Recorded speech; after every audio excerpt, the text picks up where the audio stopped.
Hello అండి.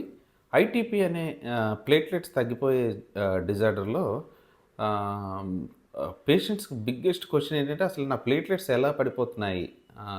Bone marrow చేసేటప్పుడు bone marrow నార్మల్‌గా ఉంటుంది. ఆహ్, తర్వాత వేరే ఫీవర్ కానీ ఇలాంటివేమీ ఉండవు.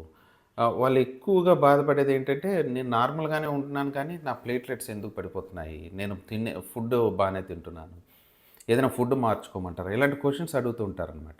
సో, ఐటీపీలో ఏమవుతుందంటే ముఖ్యంగా మన ఇమ్యూన్ సిస్టమ్ అనేది యాక్టివేట్ అవుతూ ఉంటుంది. ఇమ్యూన్ సిస్టమ్ అంటే బాడీలోకి ఏమైనా అన్‌వాంటెడ్ ఆర్గానిజమ్స్ అంటే క్రిములు కానీ ఇలాంటివి ప్రవేశించేటప్పుడు బ్యాక్టీరియా, ఫంగల్, వైరల్ ఇలాంటివి వెళ్ళేటప్పుడు దాన్ని అటాక్ చేయడానికి మనకి ఇమ్యూన్ సిస్టమ్ ఉంటుందనమాట. ఆ ఇమ్యూన్ సిస్టమ్ ఓవర్ యాక్టివ్ అవ్వడం వల్ల అది మన ఓన్ కణాలని అంటే మన సొంత ప్లేట్లెట్స్‌నే నాశనం చేస్తూ ఉంటుంది. ఇది స్ప్లీన్ అనే ఒక అవయవంలో ఈ డిస్ట్రక్షన్ ప్లేట్లెట్ డిస్ట్రక్షన్ జరుగుతూ ఉంటుందన్నమాట ఐటీపీ పేషెంట్స్‌లో.